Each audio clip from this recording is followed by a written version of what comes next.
Good evening. आज हम हमारा नेक्स्ट सब्जेक्ट शुरू करेंगे। औषध द्रव्य परिचय मतलब द्रव्य गुण विज्ञान। द्रव्य गुण विज्ञान क्या होता है? जिसमें हम द्रव्यों के, प्लांट्स के, औषधियों के बारे में जो पढ़ते हैं उस ब्रांच को हम द्रव्य गुण विज्ञान बोलते हैं। ठीक है। इसमें हमने आयुर्वेद की परिभाषा, आयु के प्रकार, आयुर्वेद अवतरण, आयुर्वेद के अंग, बृहत्त्रयी, लघुत्रयी संयोग का सामान्य परिचय, ये सब हमने पढ़ा दिया है। जिसने भी नहीं पढ़ा है वो पिछले लेक्चर्स में जाकर के गो थ्रू कर लें। ठीक है। आज हम पढ़ेंगे द्रव्य का लक्षण, उसकी परिभाषा, द्रव्य गुण ज्ञान का प्रयोजन क्या होता है, यहाँ तक आज हम इसके बारे में पढ़ेंगे। ठीक है। तो हमारी नेक्स्ट जो एक तो सब्जेक्ट हमारे चल ही रहा है, हमारी फिजियोलॉजी एनाटॉमी चल रही है, फिर अब हमारा सेकंड हम द्रव्य विज्ञान शुरू कर रहे हैं। ठीक है। द्रव्य गुण विज्ञान क्या होता है इसके बारे में देखते हैं कि द्रव्याणाम मतलब द्रव्यों के नाम रूपाणी गुण कर्माणि सर्वशः, जिन द्रव्यों के हम नाम, उनके रूप, उनके गुण, उनके कर्म और प्रयोगश्च अपि, और उनके प्रयोग के आदि का वर्णन जिस शास्त्र में होता है, वर्णते शास्त्रम द्रव्य गुणम ही ततम, जिस शास्त्र में इन सब का वर्णन होता है उसी को ही द्रव्य गुण शास्त्र बोलते हैं। मतलब अपन ऐसे देखें कि है ना, जैसे कि जो प्लांट्स के बारे में आयुर्वेद में क्या होती है, औषधियां ही होती है, प्लांट प्रोडक्ट होते हैं, है ना, रस औषधियां रस शास्त्र में बनाई जाती है। यहाँ पे जो भी मेडिसिन वगैरह होती है उसकी जो ब्रांच होती है वो होती है हमारी द्रव्य गुण विज्ञान। द्रव्य किसको बोला है? सारे औषध को द्रव्य बोला है। सारे द्रव्य औषध होते हैं, मतलब किसी ना किसी का कुछ ना कुछ तो गुण होता है। जैसे जल है, वो भी एक औषध का काम करता है कि भाई अगर आप आपने जल नहीं पिया तो पिपासा की वजह से बहुत सारे रोग हो सकते हैं, तो वो भी एक द्रव्य का काम है। तो एक सिद्धांत भी आता है कि सारे द्रव्य औषध होते हैं, ये सही है। ठीक है। तो द्रव्य गुण शास्त्र क्या है? जिसमें द्रव्यों के नाम के बारे में, उनका स्वरूप के बारे में, उनके गुण कर्म, जैसे अपन आंवला ले ले, आंवला का नाम क्या है, वो कौन से स्वरूप का है, वो झाड़ी होता है या उसका पेड़ होता है, उसके गुण क्या है, उसके कर्म क्या है, ऐसे पौधों के नाम, गुण, रूप, स्वरूप, इन सब के बारे में जिसमें होता है वो होता है द्रव्य गुण शास्त्र। ठीक है। फिर द्रव्य गुण के इंपॉर्टेंस के लिए एक और श्लोक आया है कि यतश्च आयुष्याणि अनायुष्याणि च द्रव्य गुण कर्माणि वेदेतो अपि आयुर्वेद, कि जहां पर है ना द्रव्य गुण विज्ञान में, जहाँ पे आयुष्य, ठीक है, अनायुष्य, आयुष्य आहार मतलब जो हमारी आयु को बढ़ाने वाले हैं और जो हमारे आयु के लिए हानिकारक है, वो आहार आहार द्रव्य और औषध द्रव्यों के गुण कर्मों का अध्ययन किया जाता है, इसलिए भी ये आयुर्वेद है ना।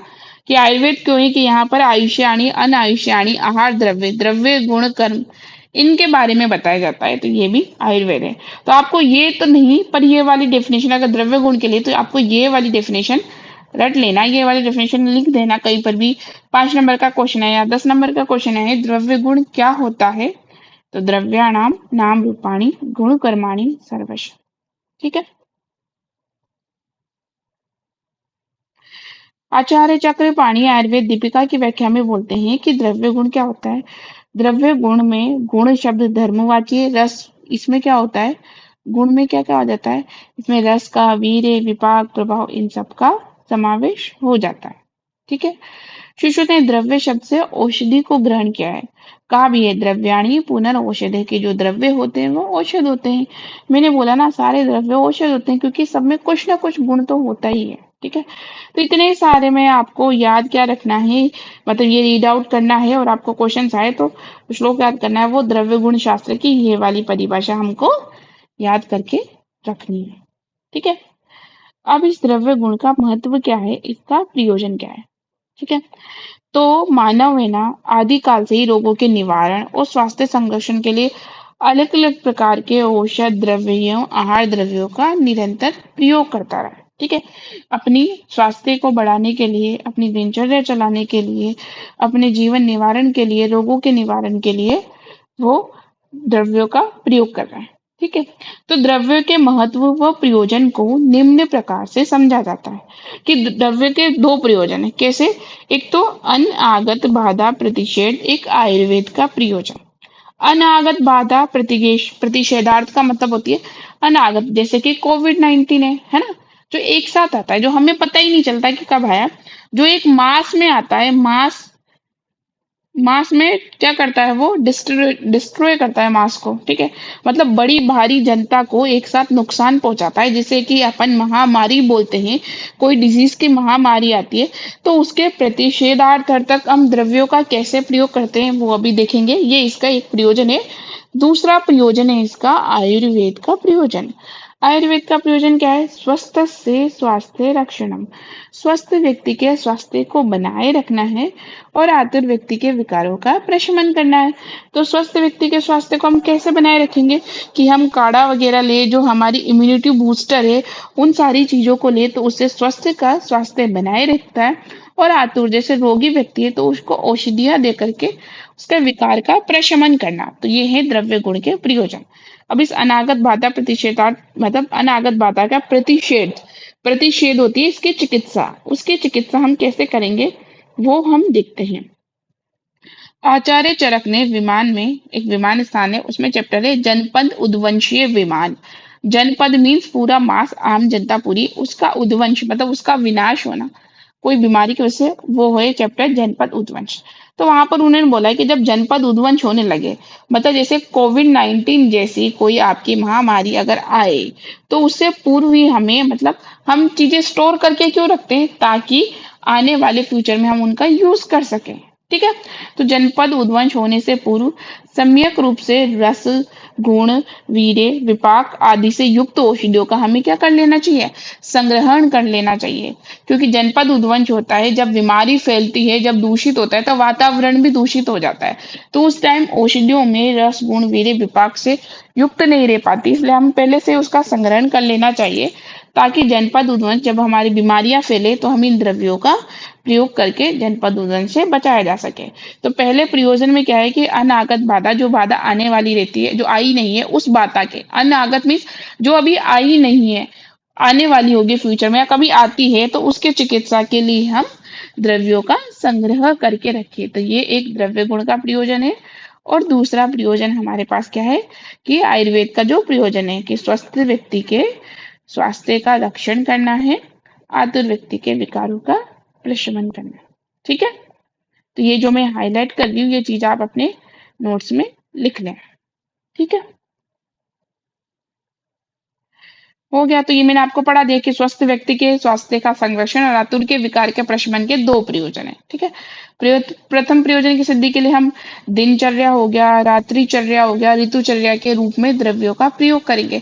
मतलब हमारी दिनचर्या को अगर हम सही बनाए के रखेंगे, जल्दी उठेंगे, जल्दी सारे काम कर लेंगे, रात्रि में जल्दी सो जाएंगे, ऋतुओं के अनुसार जैसे गर्मी है तो ज्यादा तला भुना खाना नहीं खाएंगे, ठीक है।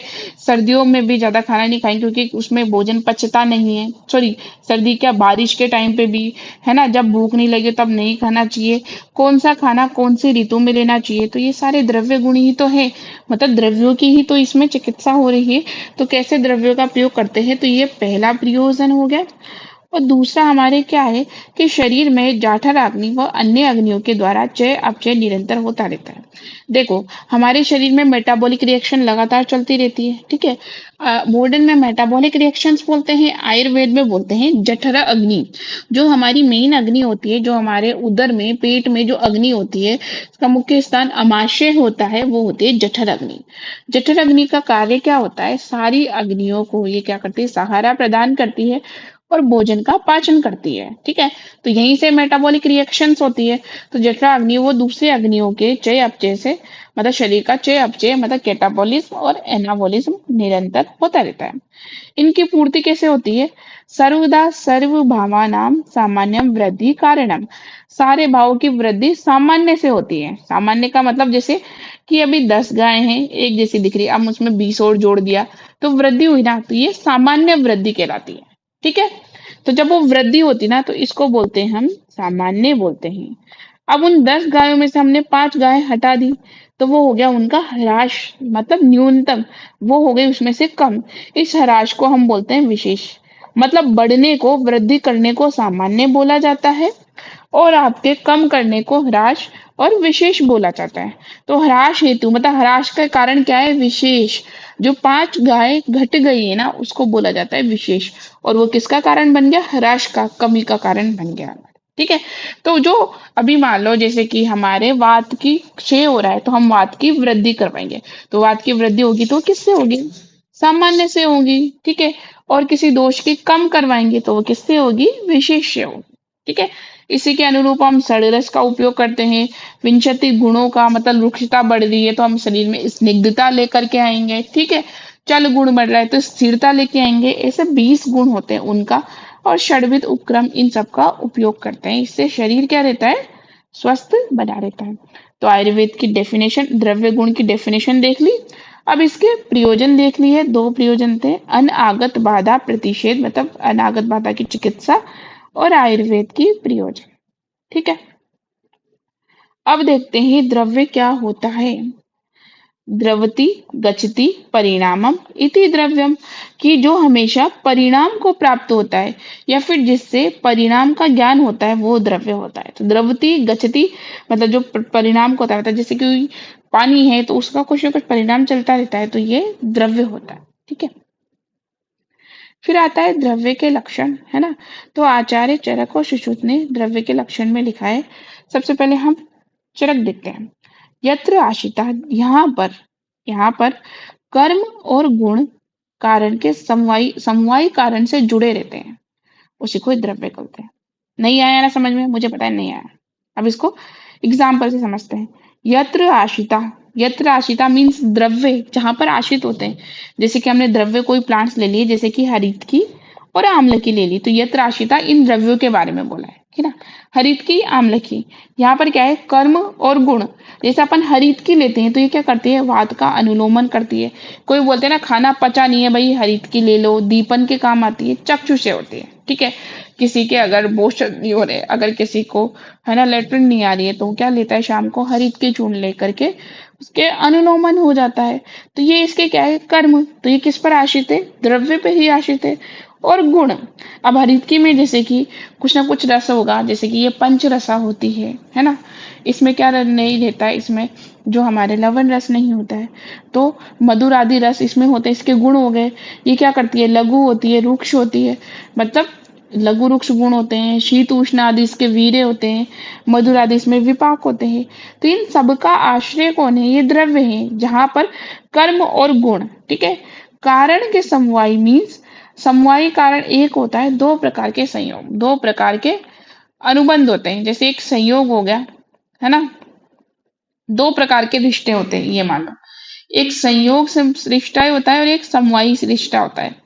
संयोग में तो क्या होता है कि कुछ देर के लिए हुआ फिर हट जाता है।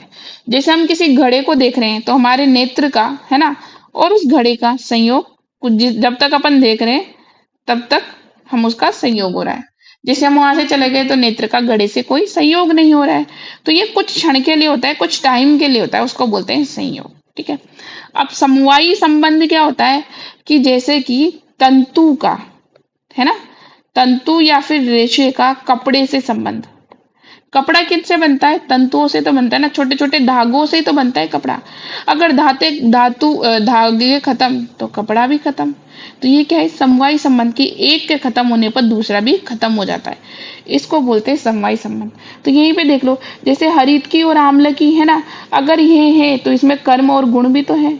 अगर हरित की खत्म तो कर्म और गुण भी खत्म। जब तक हरित की है वो अनुलोमन करेगी, जब तक हरित की है वो मधुर अम्ल लवण उसमें रस होंगे। तो भाई ये क्या है, समवायी संबंध है। तो द्रव्य क्या है, जिसमें कि कर्म और गुण समवायी संबंध से रहता है। और कारण का समवायी कारण भी होता है। कारण का समवायी कारण, जैसे कि हम उस द्रव्य की अलग अलग कल्पनाएं कर सकते हैं। जैसे कि हरित की को अव्या भी बोलते तो उसका अव्या अरिष्ट बना दो, हरित के आदि अवलेह बना दो, उसी से च्यवनप्राश बना दो। तो ऐसी अलग अलग कल्पनाएं करना, जिसका वो इन कल्पनाओं का जो समवाय कारण होता है उसी को ही द्रव्य बोलते हैं। यदि तद द्रव्यम, ये जो अधिष्ठान है वो हरित की, पिपली आदि, ये क्या कहलाते हैं, द्रव्य कहलाते हैं। ठीक है। तो अब समझ में आया कि यत्र आशिता, यहाँ पर किसमें, इन द्रव्यों में, जैसे कि हरित की और आम्ल की।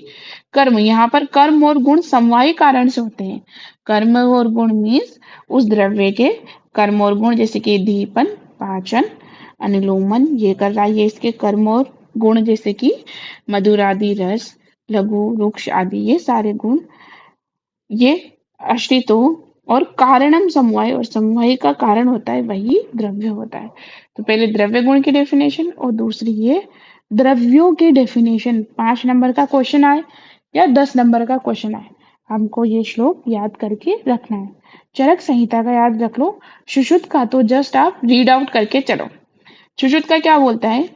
द्रव्य लक्षण तु क्रिया गुणवत् समवाय कारणम इति, कि जिसमें कर्म और गुण समवाय जिसमें कि क्या होता है हमारे पास यहाँ पर, जो कि क्रिया और गुण का समवायी कारण होता है वही द्रव्य होता है। मतलब उससे मिलती जुलती ही है हमारे पास यहाँ पर, कि इसमें क्रिया और गुण मतलब वही रस गुण वीर्य विपाक, इन सब का समवायी कारण होता है वही द्रव्य लक्षण होता है, वही द्रव्य होता है। ठीक है। तो जहां पर द्रव्य में कर्म और गुण समवायी कारण से हो और कारण उसका समवायी कारण समवायी कारण हो, तो वो क्या कहलाते हैं? द्रव्य कहलाते हैं। ठीक है। तो आज हमने देखा सबसे पहले द्रव्य गुण क्या होता है, जिसमें सारे जिस विज्ञान में द्रव्यों के नाम रूप गुण कर्म इसके बारे में प्रयोग के बारे में बताया जाता है वो होता है द्रव्य गुण शास्त्र। ठीक है, ये डेफिनेशन हमको याद रखनी है। ठीक है। फिर उसके बाद ये आयुर्वेद के लिए बोला है कि आयुर्वेद को इस तरीके से भी डिफाइन किया है, द्रव्य गुण नाम से भी डिफाइन किया है, कि जहाँ पे आयुष्य अन्न आयुष्य आहार द्रव्य और औषध द्रव्यों के गुण कर्मों का अध्ययन किया जाता है, इसलिए भी इसको आयुर्वेद बोलते हैं। तो हमने पहले डेफिनेशन वाला पोर्शन देखा, पहला पोर्शन। फिर दूसरा हमने इसके प्रयोजन का देखा कि इसका महत्व क्या है, क्योंकि हमें रोगों के निवारण के लिए, है ना, महत्व नाम से तो भाई आप क्या करोगे, पहले महत्व नाम हेडिंग डालोगे और आपको ये 2 चीजें लिखनी, क्या? रोगों के निवारण और स्वास्थ्य संरक्षण के लिए, है ना। स्वास्थ्य संरक्षण के लिए विभिन्न प्रकार के औषध द्रव्यों का और आहार द्रव्य का निरंतर प्रयोग करते रहते हैं। ठीक है, तो ये महत्व में डालना। फिर प्रयोजन आए तो प्रयोजन में 2 चीजें डालना, अनागत मतलब जो बाधा अभी आई नहीं है उसका प्रतिषेध मतलब उसकी चिकित्सा के लिए, और आयुर्वेद के प्रयोजन के लिए। तो पहले डेफिनेशन पढ़ी, फिर हमने इसके प्रयोजन देख लिया। ठीक है, प्रयोजन के बाद इसकी निरुक्ति देखी कि द्रवती गच्छति परिणाम, जो हमेशा परिणाम को प्राप्त होता है वो द्रव्य होता है। ये क्या है? इसकी निरुक्ति है। क्या है? इसकी निरुक्ति है। फिर इसके लक्षण, लक्षण मतलब होता है परिभाषा। फिर हमने इसकी परिभाषा देखी कि जहाँ पर कर्म और गुण समवायी कारण से आश्रित हो और जो कर्म कारण का समवायी कारण हो, है ना, वो क्या होता है? हमारे द्रव्य होता है। ठीक है, सुश्रुत की देख ली। तो आज हम सिंपल जस्ट इसका इंट्रो लेंगे, फिर हम बाद में इसको वर्गीकरण से शुरू करेंगे। इसमें अगर आपको कोई डाउट हो तो आप कमेंट जरूर करना। ठीक है।